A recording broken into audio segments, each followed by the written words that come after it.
नमस्कार, आप देख रहे हैं वॉइस ऑफ एमपी और मैं हूं अब्दुल अली ईरानी। जैसा कि उमराव सिंह गुर्जर कांग्रेस के विधानसभा चुनाव के प्रत्याशी अभी चुनाव प्रचार में लगे हुए हैं, उपनगर नीमच सिटी वो पहुंचे थे। यहां पर कांग्रेस के समर्थक, पदाधिकारी और नेतागण मौजूद हैं।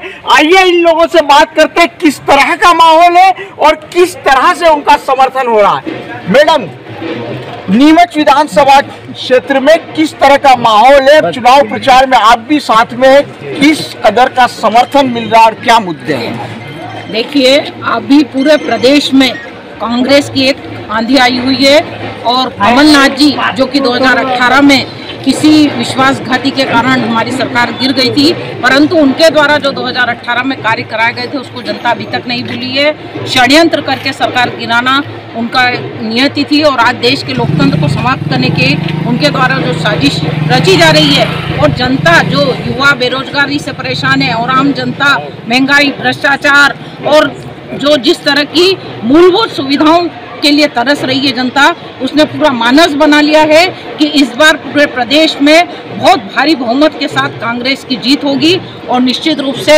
अधिक संख्या में हमारे कांग्रेस के उम्मीदवार जीत कर जाएंगे। कमलनाथ जी मुख्यमंत्री बनेंगे और इस तरह से जो कांग्रेस इतने वर्षों पहले जिन्होंने अंग्रेजों को भगाया था और देश में लोकतंत्र को स्थापित किया था, पुनः अब वो बात नजर आ रही है और प्रदेश में शीघ्र ही 3 दिसंबर को आने वाले परिणाम कांग्रेस के पक्ष में आएंगे और कांग्रेस की सरकार बनेगी।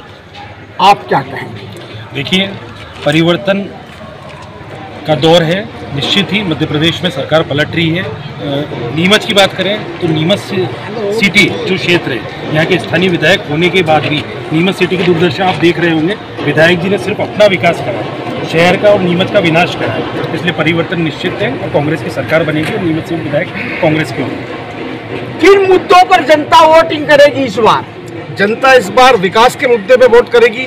जनता भ्रष्टाचार की सरकार को हटाने के लिए वोट करेगी। जनता इन बेईमानों की सरकार को हटाने के लिए वोट करेगी और जनता नीमच सिटी की धरातल पे तो वोट नीमच सिटी वालों को यूं भी करना है कि नीमच सिटी ने जिस विधायक को बनाया वो विधायक नीमच सिटी छोड़ के ही शासकीय आवास में रह रहे हैं, तो वो खुद भी जब नीमच सिटी में ही पता करने नहीं आते हैं तो इस शहर का कौन ध्यान रखेगा? सर, आप बताइए, वरिष्ठ है, किस तरह का माहौल है और क्या मुद्दे सरगर्म है? सर, मुद्दे सबसे पहले स्थानीय स्तर के हैं। जिस तरीके से कर्नाटक में जो 40% की सरकार थी, मध्य प्रदेश में 50% कमीशन की सरकार है। स्थानीय मुद्दे नीमच सिटी का सबसे पहले बाईपास का देख लो आप। ये सुंदरम मैरिज गार्डन सामलिया मंदिर से जो बाईपास है वो अभी तक अधूरा पड़ा हुआ है। इस शहर में जहाँ जहाँ खेल ग्राउंड थे वहाँ निर्माण करके उन खेल ग्राउंडों को ख़त्म किया जा रहा है। फुटबॉल की नगरी के नाम से मध्य प्रदेश में नीमच को जाना जाता था। आज के समय में नीमच शहर में एक भी ग्राउंड सुरक्षित नहीं है। सुबह सुबह घूमने जाने वालों के लिए कहीं भी ऐसा कोई भी बड़ी स्पॉट नहीं है कि जहां लोग अपने मनोरंजन के लिए या परिवार को साथ में लेके जाएं और अपना टाइम कहीं ना कहीं लोगों को एक वातावरण, स्वस्थ वातावरण मिले।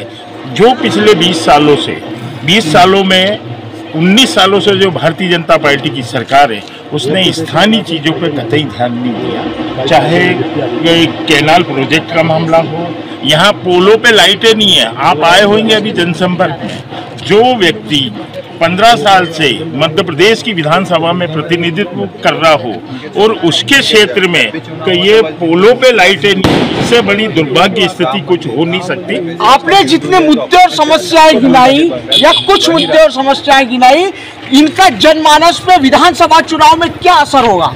इसमें निश्चित है, जब आम आदमी को उनकी समस्या के बारे में अच्छी तरीके से जो जनप्रतिनिधि प्रमुखता से उठाएगा और उन समस्याओं को ही प्रमुखता से अपनी विकास में, अपनी जो विकास योजना उसमें मूर्त रूप देगा, तो निश्चित ही जनता उसके साथ जाएगी और एक बड़ा परिवर्तन आपको, यानी भावनाओं पे ऊपर विकास का मुद्दा होगा। ये सबसे महत्वपूर्ण है।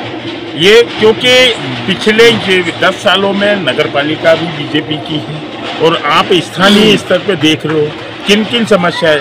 गरीबों के लिए जो प्रधानमंत्री आवास योजना थी कनौटी में जो बनाई गई थी, उसमें 850 ऐसे मकान थे जिन्हें लोगों को आवंटन कर देने थे इन्होंने योजना के तहत मात्र 180 प्लाटों को रखा, बाकी 700 से 680 के करीब प्लाटों को वो योजना को सरेंडर कर दिया।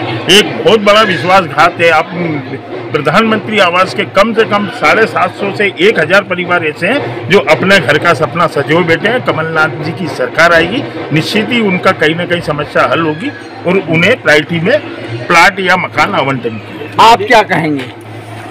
मेरा तो यही कहना है कि अभी विकास 18 साल में जो विकास रुका हुआ है और उमराव भैया के मन में ऐसी भावना है, नया जोश और नई उमंग के साथ में सबको विकास के रास्ते ले जाएंगे।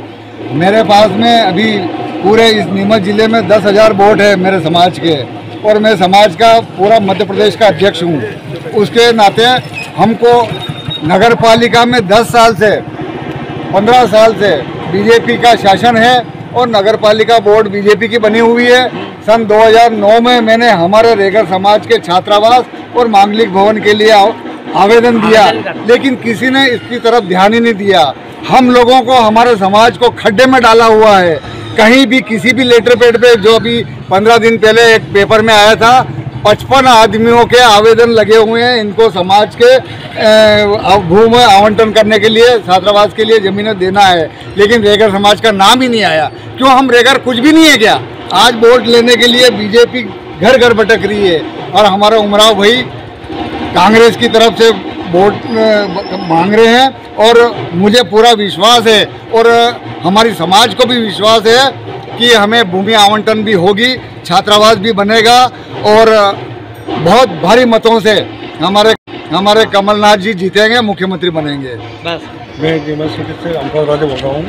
मेरा ये कहना है कि जो अपने बीजेपी वाले ने धोखे से वोट लिया है उसका हम बहुत विरोध कर रहे हैं चीज़ का और हमारे साथ बहुत बड़ी धोखाबाजी हुई है और आइंदा ऐसा नहीं होना चाहिए। हम आगे जाके हम कांग्रेस में आ गए सारे और कांग्रेस के वोट देंगे। कांग्रेस के साथ बातों पे आपकी आखिरी टिप्पणी क्या होगी?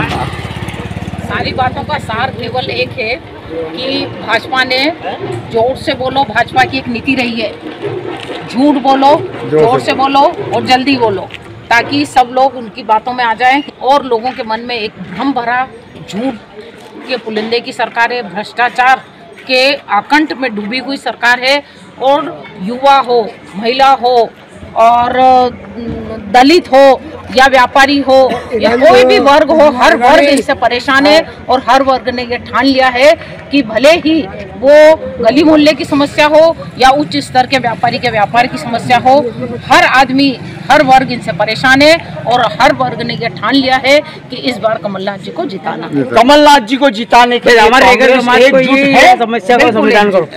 कांग्रेस पार्टी के लिए सभी एकजुट। कांग्रेस के पदाधिकारियों की राय सुनी, बेहद उत्साहित है, चूंकि इन्होंने अभी चुनाव प्रचार के दौरान देखा कि किस प्रकार से लोग समर्थक यहाँ पर उत्साह के साथ प्रचार में सम्मिलित हो रहे हैं। साथ ही कई मुद्दे जो उपनगर नीमच सिटी से जुड़े हैं, विधानसभा नीमच से जुड़े हैं और नीमच शहर से जुड़े हैं, उसको उठाया जा रहा है, उस पर चर्चा की जा रही है और उन मुद्दों और समस्याओं के आधार पर कांग्रेस जनों को विश्वास है कि उमराव सिंह सत्ता में विधानसभा में पहुंचेंगे और साथ ही साथ कांग्रेस सत्ता में वापसी करेगी। वॉइस ऑफ एमपी के लिए मेरे सहयोगी अशफाक हुसैन के साथ अब्दुल अली ईरानी।